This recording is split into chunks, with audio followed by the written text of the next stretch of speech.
Hello दोस्तों, good afternoon once again. कैसे हैं आप सभी लोग। मेरा नाम है सुमित राठी और आप सभी मेरे साथ हैं इंडिया के नंबर 1 स्टडी चैनल जिसका नाम है एनसीईआरटी 101। सो ठीक है, एनसीईआरटी 101 पे क्या है आज का धमाका। दोस्तों एक लेक्चर हम ऑलरेडी ज्योग्राफी का डिस्कस कर चुके हैं and this is the next lecture of the geography.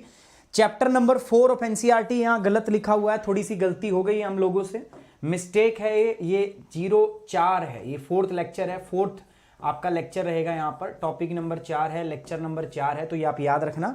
So this is the lecture number 4th, ठीक है। सो गुरुकुल एनसीईआरटी आपका ज्योग्राफी क्लास 6 का ये एनसीईआरटी का जो चैप्टर नंबर क्या है दोस्तों, आपका 4 है। चैप्टर नंबर 4 है जो हम यहाँ पे आपके साथ में डिस्कस कर रहे हैं। तो दोस्तों आपको पता है, पहले तो बात ये दोस्तों, एक बार फटाफट शेयर कर दो यार, शेयर करो यार, 400 के बिना शुरू नहीं होगा मामला। गुड आफ्टरनून यार, good afternoon, good afternoon Diana Rai, good afternoon.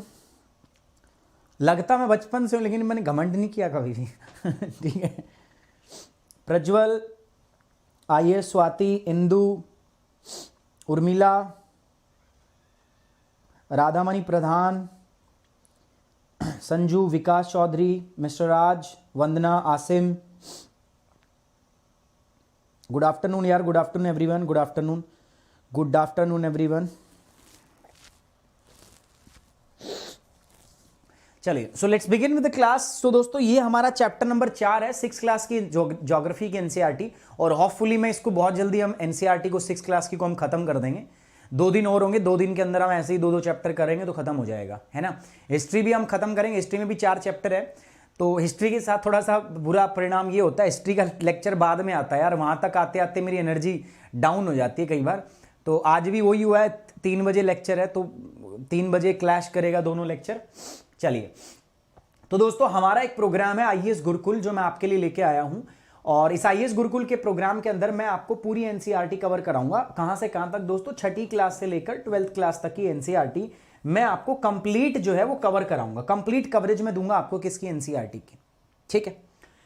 सो इस एनसीईआरटी की कवरेज में आप मेरे साथ बने रहिएगा दोस्तों, बने रहिएगा मेरे साथ आप एनसीईआरटी की इस कवरेज के अंदर में। तो ये है। अच्छा, अब इस मेरे साथ इस पूरे गुरुकुल प्रोग्राम में अगर जुड़ना है आपको, आईएएस गुरुकुल प्रोग्राम में अगर जुड़ना है ना दोस्तों, तो आप याद रखिएगा ये 4 चैनल। पहला है geography 101, map 101, current affair 101, NCERT 101, आप ही के लिए बने हैं। कोई काम है मुझे ऐसा काम है जो सिर्फ करंट अफेयर से रिलेटेड है, करंट अफेयर 101 सर्च करो, वहां मिल जाएगा। यहां नहीं सर्च करना चाहते आप, एनसीईआरटी 101 पे जाके सर्च कर सकते हो, यहां पे मिल जाएगा। यहां पे मैप का रिलेटेड काम कोई आपको सर्च करना है, इस पे करो। ज्योग्राफी रिलेटेड कोई काम करना है तो आप यहां पे कर सकते हो। तो सारे के सारे काम जो है आप यहां पर चैनल स्पेसिफिक आपके लिए काम मैंने किया, तो इसीलिए मैंने 4 अलग अलग चैनल बनाए हैं।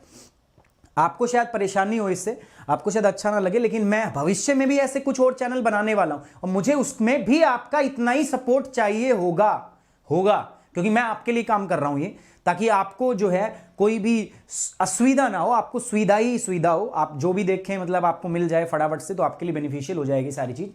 चलिए, सो अनअकैडमी ऐप पर भी दोस्तों आप मेरे साथ बने रहते हैं। अनअकैडमी ऐप पर आप मेरे साथ क्विज करते हैं, अनअकैडमी ऐप पर आप मेरे साथ स्पेशल क्लास करते हैं, और अनअकैडमी ऐप पर आप मेरे साथ करते हैं दोस्तों क्या, प्लस कोर्स भी तो करते हैं आप अनअकैडमी ऐप पे मेरे साथ। सो बस इन सब के लिए आपको बस एक चीज याद रखनी है, और वो क्या है, सुमित 10 मेरा कोड है। आप इस कोड को इस्तेमाल कर सकते हैं to get the 10% off on Unacademy पे 10% ऑफ अगर आपको चाहिए तो you can use this code. आप इस कोड का इस्तेमाल कीजिए दोस्तों। आइए फटाफट ज्वाइन कीजिए हमारे साथ and you can use this code Sumit 10, ठीक है। डन है ना बात। चलिए स्टार्ट कर रहे हैं दोस्तों। चैप्टर नंबर 4 है हमारे पास ज्योग्राफी। ये 6 क्लास की एनसीईआरटी है, 6 क्लास एनसीईआरटी, और ये क्या है दोस्तों मेरे पास, चैप्टर नंबर 4। चैप्टर नंबर 4 पे हम काम कर रहे हैं मैप का। ये पूरा का पूरा पोर्शन है कि मैप होता क्या है, क्यों हमें मैप की जरूरत होती है, मैप का काम क्या होता है, ये चीजें अपने को जाननी है, ये चीजें अपने को समझनी है कि मैप होता क्या है और मैप का काम क्या होता है, ठीक है। चलिए एक बात बताता हूं मैं दोस्तों आपको, थोड़ी पहले अभी पिछले लेक्चर में हमने बात की थी ग्लोब, हमने बात की थी ना लैटिट्यूड एंड लॉन्गिट्यूड, याद नहीं आपको, मैं बता रहा हूं, आपको याद नहीं होगा, कोई बात नहीं। हमने यहां पर बात की थी दोस्तों ग्लोब की। सो ये ग्लोब है हमारे पास, है ना, पृथ्वी, और इस पृथ्वी को स्टडी करने के लिए 2 पॉइंट बनाए थे हमने, 2 लाइनें खींची थी।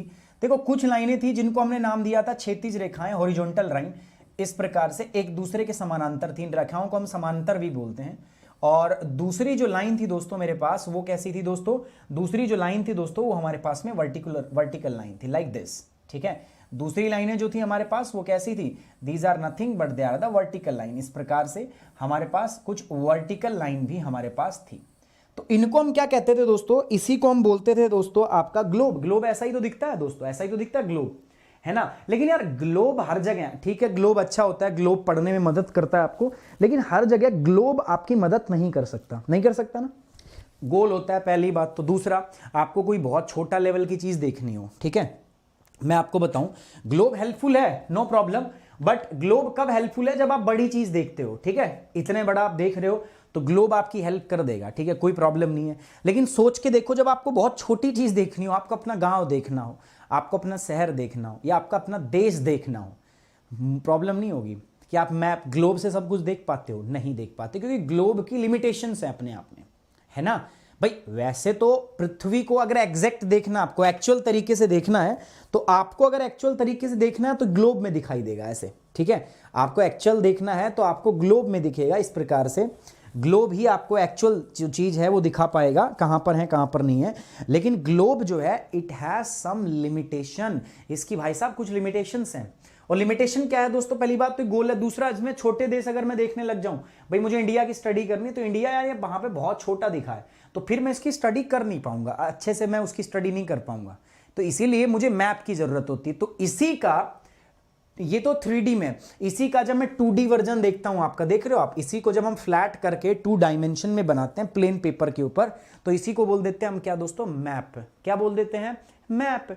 तो मैप और ये सेम है, बस ये हमने 3D के अंदर में आपकी जो पृथ्वी की एग्जैक्ट शेप है उसके अंदर बनाया हुआ है, और यहां पर अगर हम बात करें तो ये हमने इसको फ्लैट बनाया हुआ है, 2 डायमेंशन के अंदर में हमने इसको ड्रॉ किया हुआ है। तो इसी पर से अगर मैं मैप की डेफिनेशन देखूं तो मैप क्या होता है, A map is a representation or a drawing of the earth surface or a part of it drawn on a flat surface according to the scale।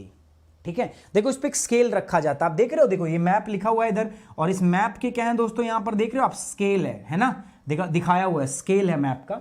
तो मैप के ऊपर हमेशा स्केल से हम डिसाइड करते हैं, मैप को ड्रॉ करते हैं। तो मैप कुछ नहीं है दोस्तों, एक मैप जो होता है एक ड्राइंग होती है, जो पृथ्वी की सरफेस की हम ड्राइंग करते हैं दोस्तों, या तो पूरी पृथ्वी की करेंगे या किसी एक भाग की करेंगे। जब हम इंडिया का मैप बनाते हैं तो सिर्फ हम इंडिया की बात करते हैं, जब हम चाइना का मैप देखेंगे चाइना, जब मैं एशिया का मैप बनाता हूं तो एशिया की बात करते हैं। तो इस प्रकार से हम अलग अलग रीजन की हम यहां पे बात कर लेते हैं, ठीक है, यही तो होता है। हाँ, तो हम अलग अलग रीजन की, अलग अलग क्षेत्र की यहां पर बात करते हैं। सो टाइप ऑफ मैप, मेरे पास मैप कितने प्रकार के होते हैं, मेरे पास मैप इस प्रकार से अगर मैं बात करूं तो 3 प्रकार के मैप होते हैं। मैप को, ठीक है, हमने समझ लिया मैप क्या है सर, मैप कुछ भी नहीं है। मैप पूरी पृथ्वी के किसी भाग की रिप्रेजेंटेशन, उसकी ड्राइंग को हम क्या कहते हैं, मैप कहते हैं, ठीक है। अब मैं इसको अलग से उठा लूं तो ये साउथ अफ्रीका का मैप, साउथ अमेरिका का मैप हो गया, है ना। इसमें अगर मैं सिर्फ ब्राजील निकाल लूं तो ये ब्राजील का मैप हो गया। तो मैप क्या है दोस्तों, मैप कुछ भी नहीं है, किसी भी एरिया का, पृथ्वी, पूरी पृथ्वी या उस पृथ्वी के किसी भी पर्टिकुलर भाग की जब हम ड्राइंग दिखाते हैं, वहां के फीचर्स के बारे में बात करते हैं, तो उसी को क्या कहा जाता है दोस्तों, उसको मैप कहा जाता है। सिंपल हो गया, है ना, कोई प्रॉब्लम नहीं। 6 क्लास के बच्चों को देखो मैप बताया गया है, आज तक आपको मैप की डेफिनेशन नहीं पढ़ी होगी, आपने नहीं पढ़ा होगा कि मैप क्यों आया। देखो ग्लोब की अपनी लिमिटेशंस थी, तो उसके लिए फिर हम मैप लेके आ गए ऐसे, है ना। ग्लोब जो था दोस्तों वो 3D के अंदर था, ये आपका 2D के अंदर है। भाई उसमें सारी चीजों को डिटेल से पढ़ना बहुत मुश्किल था, लेकिन यहां पर सारी चीजों को आप डिटेल से फ्लैट सरफेस पर देख सकते हो और पढ़ सकते हो। अब मैप जो है ना दोस्तों, ये कई प्रकार का होता है। अगर मैं साधारणतः मैप की बात करूं तो मैप जो होता है मुख्यतः ये 3 प्रकार का होता है, physical map, political map, thematic map. कितने प्रकार का हुआ, 3 प्रकार का। फिजिकल मैप क्या होता है दोस्तों, map showing the natural features of the earth such as the mountain, plateaus, plain, river, ocean etcetera, इन सब को हम बोलते हैं फिजिकल और रिलीफ मैप। देखो किसी भी मैप के अंदर अगर आपको सिर्फ पर्वत, पठार, नदी, नाले, मैदान, मैंने मैप 101 पे पढ़ाया ना आपको, पूरी वर्ल्ड ज्योग्राफी में यही तो देखा हमने वहां पे क्या देखा। देखो जिस प्रकार की हम स्टडी करते हैं, अगर हम स्टडी सिर्फ और सिर्फ किसकी करें, हम अगर स्टडी करते हैं सिर्फ और सिर्फ फिजिकल फीचर्स की, पृथ्वी पर जो पर्वत है, पठार है, मैदान है, नदी है, नाले, अगर मैं उनकी स्टडी करता हूं तो वो होते हैं फिजिकल फीचर। तो उस मैप को हम बोलते हैं आपका भौगोलिक मैप या भौतिक मैप। Physical map. दूसरा मेरे पास पॉलिटिकल मैप।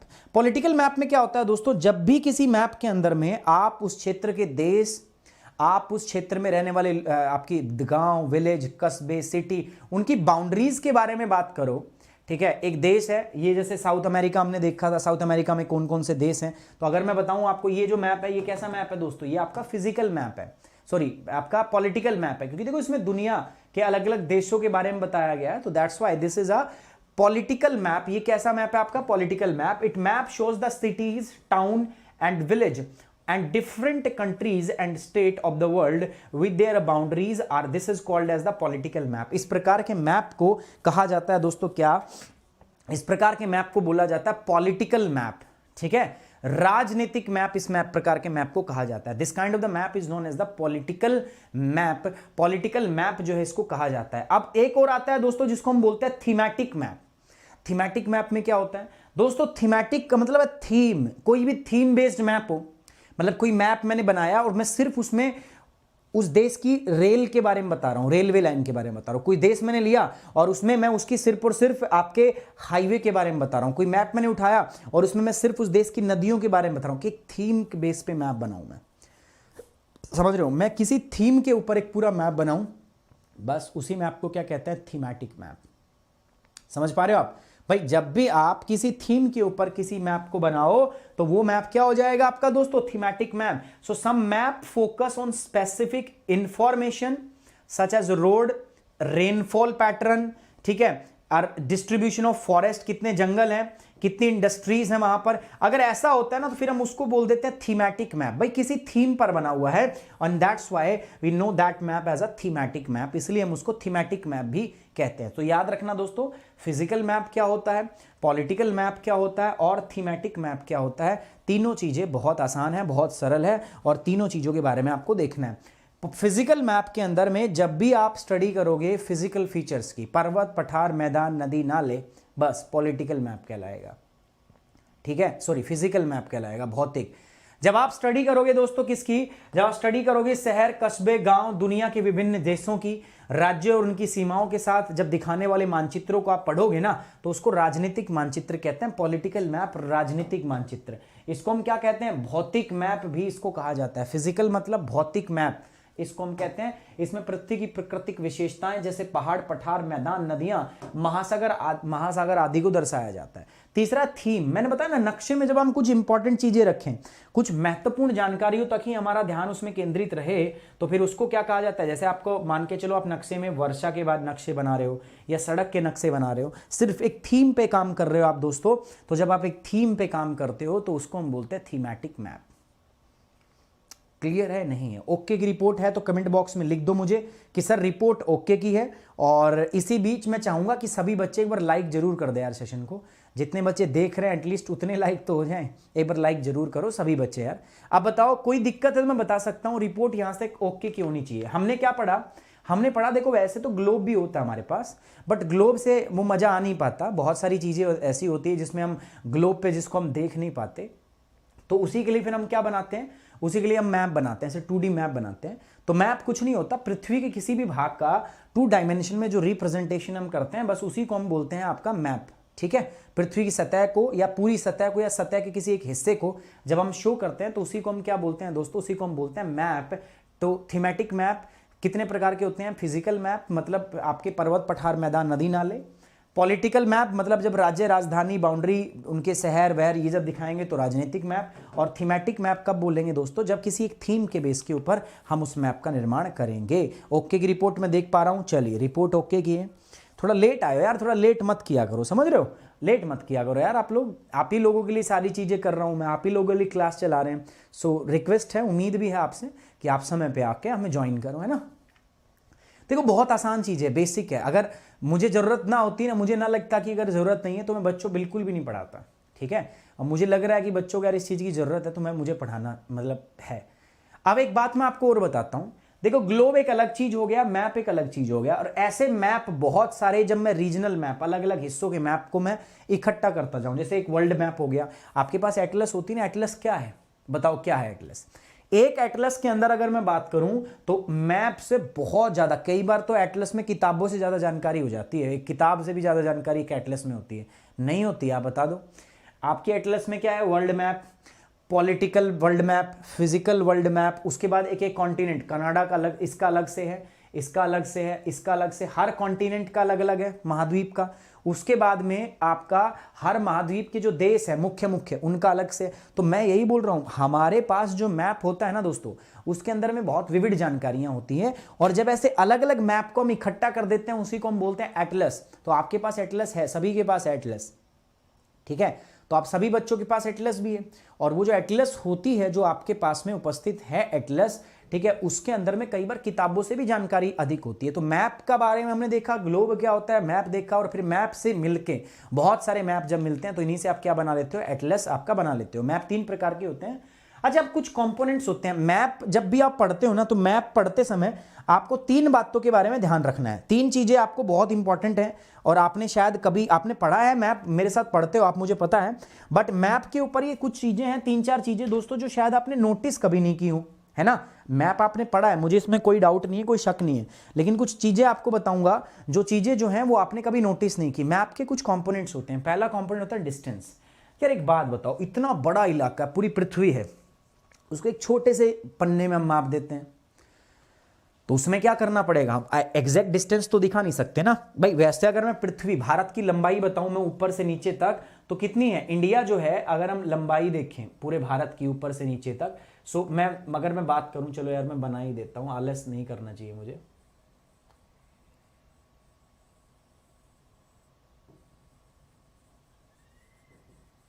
पृथ्वी की जो नॉर्थ से साउथ तक की हम अगर अर्थ की अगर मैं इंडिया की अगर मैं डिस्टेंस देखूं, 3214 किलोमीटर है। लेकिन आपको लगता है कि ये मैंने जो बना दिया ये 3214 किलोमीटर है? नहीं ना, अरे नहीं है ना। तो ये मुश्किल से कितना होगा? ये मुश्किल से मैंने कितना सेंटीमीटर में बना दिया होगा? मैं मान के चलूं तो ये मैंने मान के चलो 30 सेंटीमीटर में बना दिया होगा। 30 सेंटीमीटर में मैंने कितना एरिया कर दिया? लगभग मैंने 3000 किलोमीटर एरिया कवर कर दिया। यानी कि 1 सेंटीमीटर में कितना इलाका हो गया? 3000 बटे में 30 कितना आ गया दोस्तों? अगर मैं बात करूं 100, यानी कि मेरा जो 1 सेंटीमीटर होगा इस पे, उसको हम क्या कहेंगे? 1 सेंटीमीटर बराबर होगा 100 किलोमीटर। जब आप ये करते हो ना, तो फिर इसी को बोलते हैं स्केल। तो याद रखना, जब भी आप मैप बनाते हो, तो जो एक्चुअल डिस्टेंस है, आप कभी भी एक्चुअल डिस्टेंस के अंदर तो काम नहीं कर सकते। भाई मैप पे मैं एक्चुअल डिस्टेंस कैसे दिखा सकता हूं?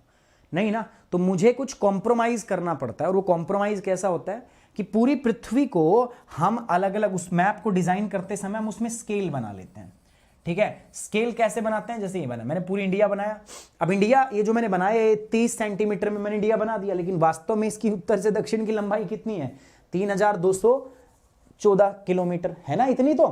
इतनी लंबाई है ना ऊपर से नीचे।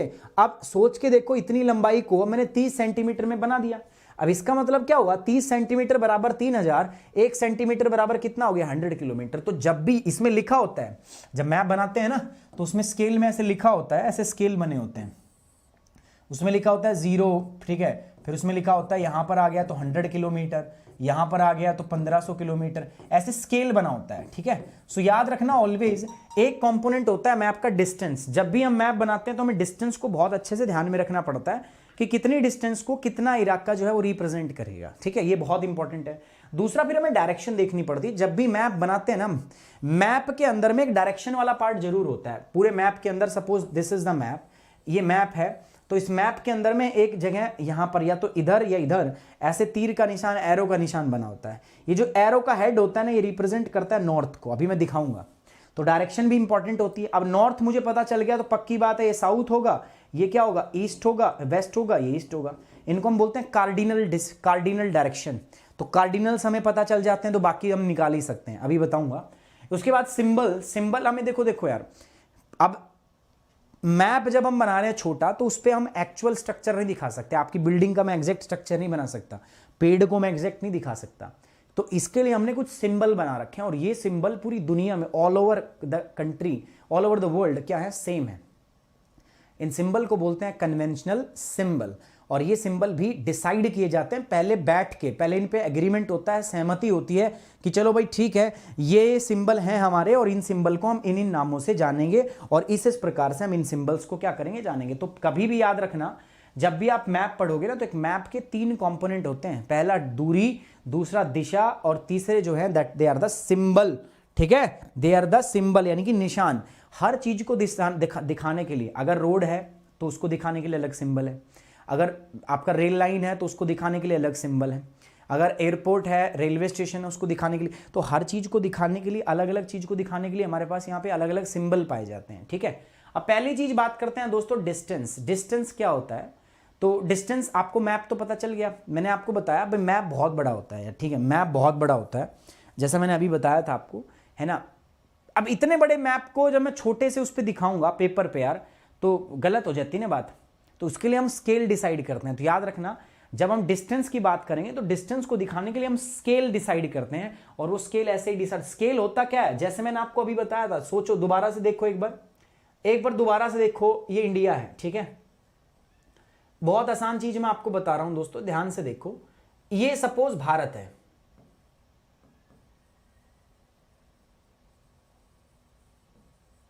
भारत हो गया। अच्छा, अब ये इंडिया को मैंने कितने इलाके, आप मैं देखूं फटा जो हमारे पास स्केल होता है, अगर मैं देखूं तो ये लगभग मान के चलता हूं मैं, लगभग ये 30 सेंटीमीटर की इसकी लंबाई है। लेकिन एक्चुअल में अगर मैं बात करूं तो भारत उत्तर से लेकर, ठीक है, नॉर्दर्न मोस्ट पॉइंट और सदर्न मोस्ट पॉइंट, भारत की जो दूरी है ये कितनी है दोस्तों? 3214 किलोमीटर। मैं लगभग 3000 मान के चलता हूं, ऐसे रफली मानते हैं। कहने का मतलब क्या है, मैंने 30 सेंटीमीटर के अंदर में कितना इलाका दिखा दिया? 3000 किलोमीटर का इलाका, यानी कि 1 सेंटीमीटर में रफली अपन ने कितना इलाका दिखा दिया? बटे में 30 अगर मैं बात करूं तो कितना हो गया? 100 किलोमीटर का इलाका मैंने यहां पे दिखा दिया 1 सेंटीमीटर में, 100 किलोमीटर का। तो स्केल क्या होता है? स्केल यही रेशियो होता है। ठीक है, स्केल जो होता है इस बराबर इस बड़ी दूरी को छोटी दूरी में दिखाने के लिए हमें स्केल फिक्स करने पड़ते हैं। तो scale is the ratio between the actual distance on the ground and the distance shown on the map. ये रेशियो को हम स्केल कहते हैं। जैसे यहां पर रेशियो कितना है? यहां पर है 100 किलोमीटर अपॉन में 1 सेंटीमीटर, इसको हम बोलते हैं स्केल। तो ये हमारा स्केल हो जाएगा। तो मैप बनाते टाइम हमें स्केल रखते हैं ध्यान में। अब ये जो स्केल होते हैं ना, ये 2 प्रकार के होते हैं। जब भी हम मैप बनाते हैं ना तो मैप में 2 प्रकार के स्केल का इस्तेमाल करते हैं। अब ये जो है देखो, 1 सेंटीमीटर में 100 किलोमीटर को दिखा रहा हूं मैं, तो बड़ी दूरी को दिखा रहा हूं ना भाई। 1 सेंटीमीटर में मैं ज्यादा दूरी को दिखा रहा हूं, तो ये लार्ज स्केल मैप हो गया। लेकिन जब मैं किसी विलेज का मैप दिखाऊंगा तो मैं 1 सेंटीमीटर में बड़ी दूरी दिखाऊंगा, तो उसको हम क्या बोलेंगे? Small scale map. तो याद रखना स्केल भी 2 तरीके के हो सकते हैं। पहला स्मॉल स्केल मैप, तो जब भी आप कोई गांव का नक्शा बनाओगे, विलेज का बनाओगे या किसी ब्लॉक का बनाओगे या मान के चलते हैं चलो किसी डिस्ट्रिक्ट का भी बनाओगे, तो आप कैसा स्केल यूज करोगे? Small scale. मतलब 1 सेंटीमीटर में आप ज्यादा डिस्टेंस कवर कर सकते हो। लेकिन जब भी आप नक्शा बनाते हो कोई बड़ा, ठीक है, जब आप नक्शा बनाते हो, मान लो किसी कॉन्टिनेंट का मैप बनाते हो आप, ठीक है, या किसी कंट्री का मैप ड्रॉ करते हो या आप वर्ल्ड का मैप ड्रॉ करते हो, तो उसके अंदर में आपके पास सफिशिएंट स्पेस नहीं होता और फिर आपको क्या करना पड़ता है? For that purpose you have to take, क्या आपको कौन सा स्केल लेना पड़ता है दोस्तों? आपको लार्ज स्केल उसके अंदर में इस्तेमाल करना पड़ता है। आप समझ पा रहे हो मेरी बात या नहीं? ठीक है, कब आपको स्मॉल स्केल इस्तेमाल करना पड़ेगा और कब आपको लार्ज स्केल इस्तेमाल करना पड़ेगा, ये दोनों बातों को आपको क्या रखना है दोस्तों? ध्यान रखना है। स्मॉल स्केल भी 2 प्रकार के हो सकते हैं। ठीक है, आगे बढ़ते हैं दोस्तों। डायरेक्शन देखो, जब भी कोई आप मैप देखोगे ना, कोई भी मैप आप देखोगे तो उस मैप के अंदर कुछ ऐसा आप पाओगे, ठीक है, क्या पाओगे आप? उसके अंदर में एक ऐसा एरो का निशान बना होगा, कोई भी कहीं पे भी, इधर राइट मोस्ट कॉर्नर के अंदर या लेफ्ट मोस्ट कॉर्नर के अंदर आपको ना ऐसे एरो का निशान मिलेगा। ये जो एरो का निशान है ना, ये जो ऊपर लगा हुआ है, ठीक है, ये जो एरो का ऊपर निशान लगा हुआ है, तो ये जो एरो का निशान जो हमारे पास होता है ना, तो इसको हम क्या बोलते हैं दोस्तों? ये नॉर्थ की तरफ पॉइंट करता है। This arrow points towards the north, ये नॉर्थ की तरफ पॉइंट करता है आपका ये एरो जो है। तो जब मुझे एरो का पता चल गया, मान लो ये नॉर्थ है, तो सिंपल सी बात है, जब मुझे नॉर्थ का पता चल जाएगा तो मुझे किसका होगा भाई? नॉर्थ इधर है तो ये क्या हो जाएगा? साउथ। अच्छा, ये साउथ है तो ये पता चल जाएगा मुझे वेस्ट है, ये ईस्ट है ना। तो ये गांव का कोई मैप है मान के चलो, तो तो मुझे पता चल गया ये उत्तर की दिशा की तरफ है, ये दक्षिण की दिशा की तरफ, ऐसे पता चल जाएगा ना। तो ये जो नॉर्थ साउथ वेस्ट ईस्ट है ना, इनको हम बोलते हैं कार्डिनल डायरेक्शन। क्या बोलते हैं? Cardinal direction. फिर इनसे हमें बाकी डायरेक्शन का भी पता चल जाएगा। जब हमें कार्डिनल डायरेक्शन का पता चल गया ना, तो फिर अपन बाकी दिशाओं के बारे में पता लगा लेंगे। ये देखो, ये भी पता चल जाएगी और साथ साथ में हमें ये भी पता चल जाएगी। ठीक है, ये हो जाएगा क्या, इधर अगर हम बात करेंगे तो नॉर्थ वेस्ट, ये क्या हो जाएगा साउथ ईस्ट, इधर बात करेंगे तो नॉर्थ ईस्ट, और ये क्या हो जाएगा दोस्तों साउथ वेस्ट। ठीक है, सो 4 कार्डिनल डायरेक्शन होगी, नॉर्थ साउथ वेस्ट ईस्ट, और बाकियों का भी पता चल जाएगा। तो ये हमें देखना होता है। तो हर मैप में पहला हमें स्केल डिसाइड करने होते हैं अच्छे से, स्केल बहुत इंपॉर्टेंट है।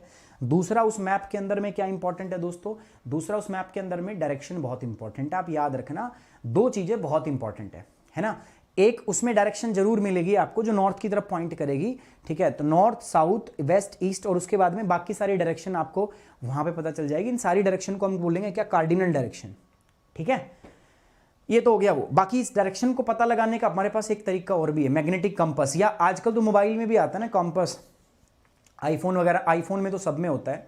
उस कंपास के अंदर आप उसको लेके खड़ा हो जाओ ऐसे, तो उस मैग्नेटिक कंपास की जो सुई होती है ना, हमेशा ये नॉर्थ को पॉइंट करती है, जहां ये सुई होगी ना नॉर्थ और साउथ में। तो आप इससे भी कंपास की मदद से भी आप क्या कर सकते हो दोस्तों, कंपास की मदद से भी आप पता लगा सकते हो कि आप किस दिशा में हो। एक बार आपको एक दिशा पता चल जाएगी, बाकी अपने आप देख पाओगे आप। ठीक है, तो ये हो गया आपका डायरेक्शन के बारे में, ये हो गया आपका दिशा के बारे में। यहां तक मेरे हिसाब से कोई दिक्कत नहीं होनी चाहिए। दिक्कत है बताओ जल्दी से बच्चों, यार दिक्कत है, कोई कंप्लेंट यहां तक, कोई दिक्कत हो? ठीक है, कोई टेंशन हो तो बताओ यहां पे। नहीं है तो मैं आगे बढ़ता हूं। ओके, नहीं है तो फिर हम आगे बढ़ते हैं दोस्तों। लेकिन हाँ, आगे बढ़ने से पहले मैं आपसे फिर से रिक्वेस्ट करूंगा, लाइक और शेयर दोनों चीजों में कोई कमी नहीं होनी चाहिए। फटाफट से लाइक कर दो और शेयर भी कर दो यार, अगर किसी ने नहीं किया तो। और चैनल को सब्सक्राइब जरूर कर लो अगर आपने चैनल को अभी तक सब्सक्राइब नहीं किया है तो। इसके बाद आते हैं सिंबल। जो हमारे पास मैप होता है, उस मैप के अंदर में हम एक्चुअल चीजें नहीं दिखा सकते कि भाई रेल दिखा दी हमने, एक्चुअल रोड दिखा दिया, नहीं, हम एक्चुअल चीजें वहां नहीं दिखा सकते। तो हम सिंबल्स का इस्तेमाल करते हैं इस प्रकार से, है ना। अब ये सिंबल ना ऐसा नहीं है कि हर देश में अलग, मैप में अलग सिंबल है, नहीं। एक हमने स्टैंडर्ड सेट कर रखा है, सारे देशों ने मिलकर ना एक स्टैंडर्ड बना रखा है। ठीक है भैया, रेल को हम इसी सिंबल से दिखाएंगे, तो उसी से दिखाया भी जाता है। तो हर दुनिया के हर हिस्से में वहां पर सिंबल जो है उन लोगों ने बनाए हुए हैं, तो मैं उसी की बात कर रहा हूं। तो देखो, ये रेलवे लाइन है, रोड के लिए, बाउंड्री के लिए, ये सब के लिए सिंबल है।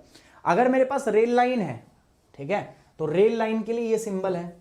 अब रेल लाइन के अंदर में भी 2 गेज होते हैं, ठीक है, 2 गेज होते हैं आपका। ब्रॉड गेज अगर दिखाना है हमें, ब्रॉड गेज, ठीक है, रेल लाइन में ब्रॉड गेज हम ऐसे दिखाएंगे।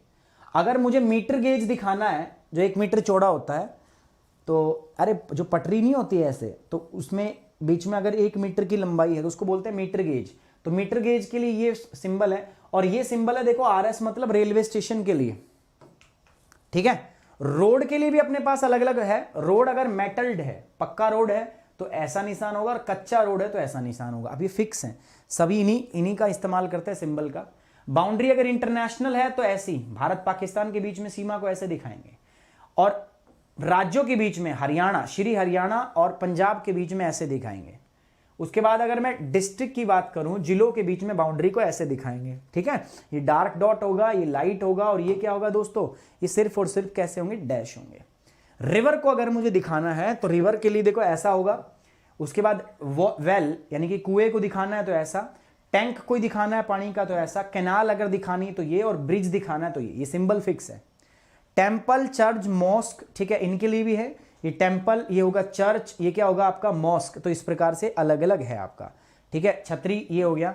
उसके बाद पोस्ट ऑफिस दिखाना है तो PO लिख देंगे। पोस्ट एंड टेलीग्राफ ऑफिस दिखाना है तो PTO लिख देंगे।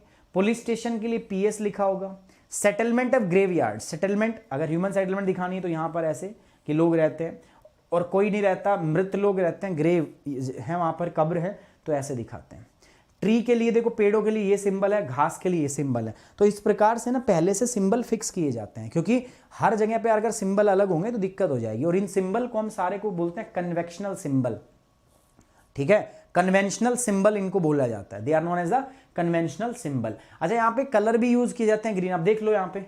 इसका मतलब क्या है दोस्तों, ये क्या है, मीटर गेज की रेलवे लाइन है ना, ये मीटर गेज की लाइन है, ये पेड़ है, पता चल गया मुझे, ये मुझे पता चल गया ये कच्चा रास्ता है, ये मुझे पता चल गया ये पक्का रास्ता है, ठीक है, पता चल रहा है, ये मुझे पता चल गया ब्रिज है, ये ब्रिज है, पता चल गया, ये मीटर गेज है, लेकिन ये जो है अपने पास ये ब्रॉड गेज है, पता चल रहा है आपको। ये रेलवे स्टेशन बन गया हमारे पास, है ना, ये छतरी है, साथ ही साथ में ये टेम्पल है ना, ये चर्च बना हुआ है यहाँ पर ग्रेवयार्ड है। तो इससे हमें पता चल जाता है, ये पानी का कोई टैंक है यहाँ पर, ये उत्तरी दिशा की तरफ पॉइंट कर रहा है, ये पेड़ है हमारे पास, ठीक है, ये क्या है दोस्तों, अपने पास पेड़ है। तो इस प्रकार से अपने को ये ह्यूमन सेटलमेंट है, यहाँ पर लोग रहते हैं, ठीक है, यहाँ लोग रहते हैं, ये लोग रहते हैं, यहाँ पर भी लोग रहते हैं, ठीक है, यहाँ पर जो है लोग नहीं रहते, यहाँ पर मुर्दे जो हैं वो निवास करते हैं, इसलिए इसको बोलते हैं ग्रेवयार्ड।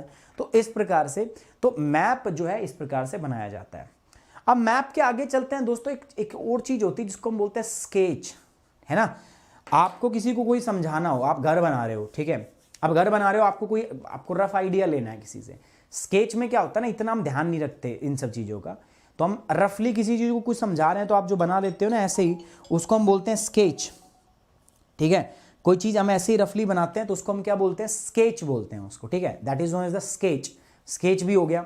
अब स्केच के बाद अगर मैं बात करूं आपको, स्केच के बाद होता है एक प्लान। जब आप घर बनाते हो तो आर्किटेक्चर के पास जाते हो ना, घर बनवाते हो तो आर्किटेक्चर के पास जाते हो, और जब आर्किटेक्चर के पास जाते हो तो आर्किटेक्चर आपको एक प्लान देता है। आर्किटेक्चर एक आपको प्लान बनाता है, नक्शा पूरा ड्राइंग वैसे बना के देता है, तो उसको हम क्या बोल देते हैं दोस्तों, उसको हम बोल देते हैं प्लान। तो ये अलग अलग चीजें हैं। अब इसका इस्तेमाल 6 क्लास की एनसीईआरटी में आपको बताया, क्योंकि आगे आगे जाके इनका इस्तेमाल जो है बढ़ेगा इन मैप्स का, है ना। तो आपको इसलिए 6 क्लास की एनसीईआरटी में पहले बता दिया गया मैप क्या होते हैं, और एक मैप में आपको किन किन चीज़ों के बारे में विशेष प्रकार से ध्यान देना है, ठीक है। ये बात क्लियर है। किसी बच्चे को कोई डाउट, कोई दिक्कत, कोई समस्या है तो बता दो, वरना रिपोर्ट कर दो ओके की, कि सर रिपोर्ट ओके की है। और लाइक और शेयर दोनों चीज़ आपसे मुझे चाहिए यार। अब्राहिम लिंकन रुक जाओ, क्या करते रहते हो यार, क्या करते रहते हो, समझ में बात नहीं आती।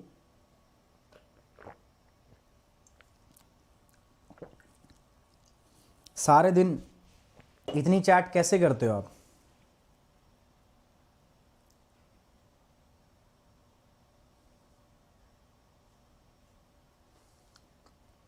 चलो ओके रिपोर्ट है, ठीक है, तो फिर लाइक तो करना बनता है आपको।